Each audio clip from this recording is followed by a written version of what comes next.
Hello, everyone. Welcome to my second part of video tutorial for single-cell RNA sequencing data analysis using the Giotto package. In the first part, we analyzed a single-cell RNA sequencing data from healthy human lung. They are purified mesenchymal cells. So, in this video tutorial, I'm going to show you how to use this dataset and perform differential expression analysis.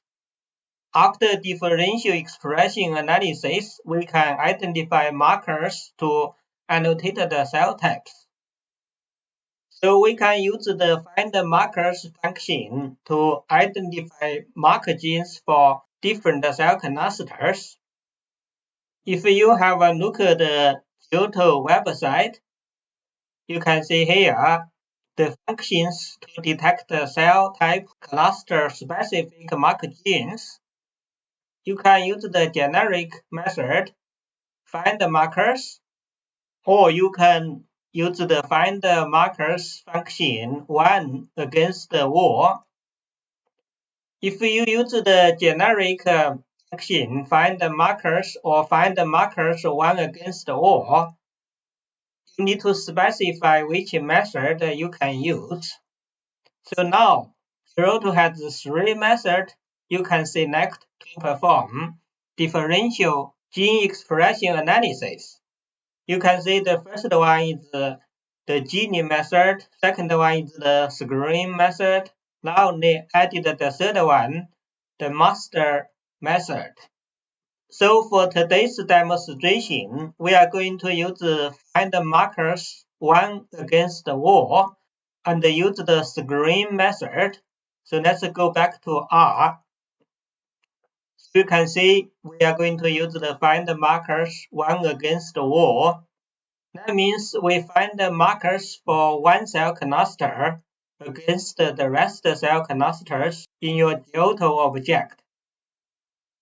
So you can see here we set the method as screen. So the expression value will be normalized. When we perform the cell clustering, we use the laden method in video 1. So the cluster column will be laden. We have 12 clusters in the analyzed Giotto object. So let's find the markers one against the wall to identify marker genes for each cell cluster. You can see it started from 1 until cluster 12 and identified the marker genes for each cell cluster. We generated a new data frame named as markers screen.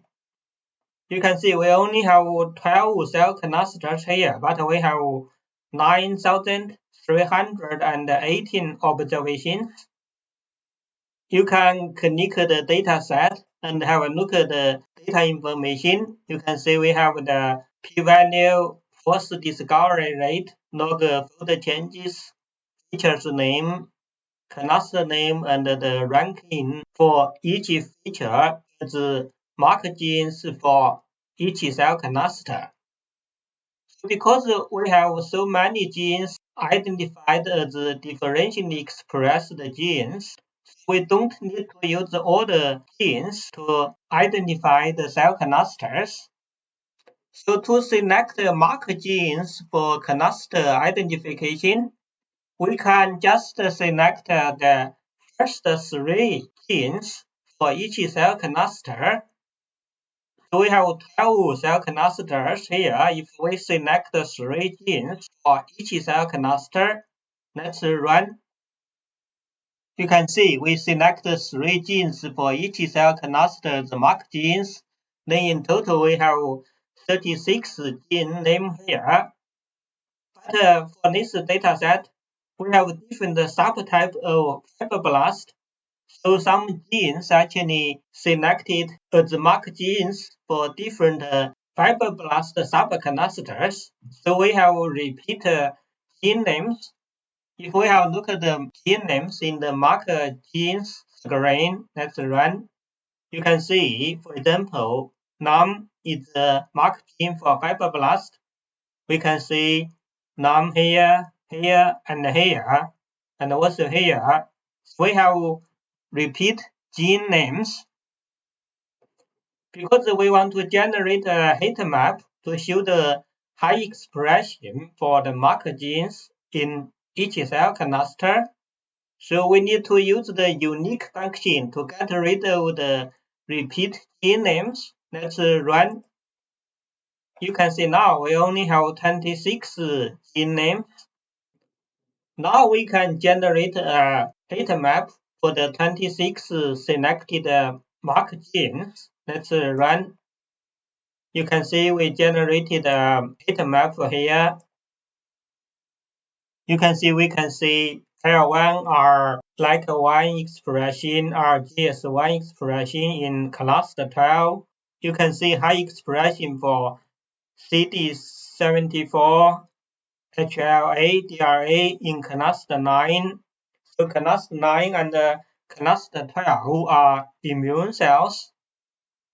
You can see those clusters, they have high expression for the fibroblast marker genes DCN, NAM. So those cells are fibroblast.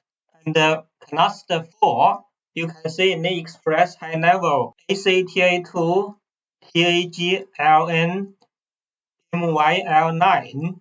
So cluster 4 are smooth muscle cells. And the cells in cluster 5, they express high level COX4I2, HIGD1B, BGN.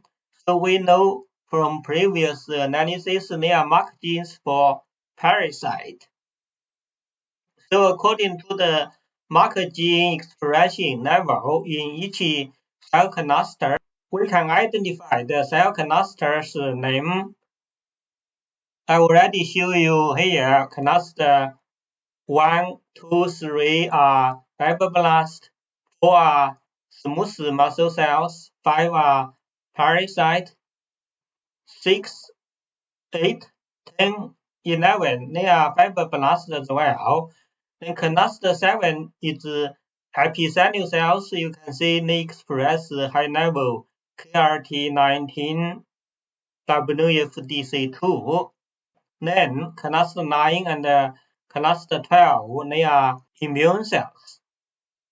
Because we have 12 cell clusters in this object, and we know the cell types in each cell clusters from the mark genes, so we can give the cell type name for each cell cluster according to the order from 1 to 12. So let's set the cluster names. We can run. You can see here the cluster names. We have the cluster name for 12 cell clusters.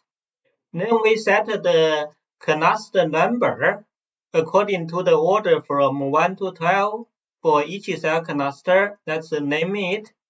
If we have a look at the cluster names now, you can see down here, the first 3 clusters are fibroblast, cluster 4 are cells for smooth muscle cells, cluster 5 are parasite, then 7 are epithelial cells, 9 and 12 are immune cells. So we set the cluster names for each cell cluster. So let's have a look at the cell metadata now. You can see in the cell metadata, the last column is the latent cell cluster from 1 to 12. So we are going to use the cluster number in the latent column for cell type annotation.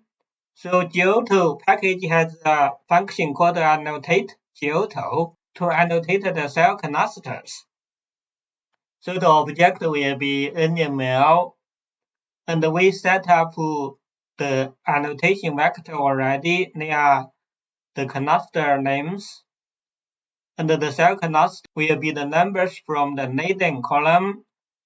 Then we can give a new column name as the cluster names to show the cell types for each cell. Let's run this function to annotate the cells. We can run. So after annotation, we can have a look at the cell metadata again. You can see now we added a new column named as canister names, and we have the cell type information for each cell. So we performed the differential expression analysis and identified differentially expressed genes for each canister. Then we selected the mark genes to annotate the cell types for this object. So now we can use the dimplot function to look at the cell canisters. If we set the cell color argument as cell canister names, we know in the cell canister name column in the cell metadata, we have the cell types information. We will plot the cells as different cell types. Let's run. You can see now we generated a UMap, and the cell canisters were labeled as different cell types: epithelial cells, fibroblast, immune cells, parasite, and smooth muscle cells. So you can see all the fibroblasts labeled as blue color. We have the smooth muscle cells in green color and parasite in brown color. So they are mesenchymal cells purified from human healthy lung. Then the small cell canisters, immune cells, epithelial cells. The small number of immune cells and epithelial cells come from the cell sorting process during purification. Because the antibodies used in the purification process cannot achieve 100% specificity. So we finished the second part video tutorial. In my next video tutorial, I'm going to show you how to subset the cell canisters and recanister the cells. So I hope to see you in my next video tutorial.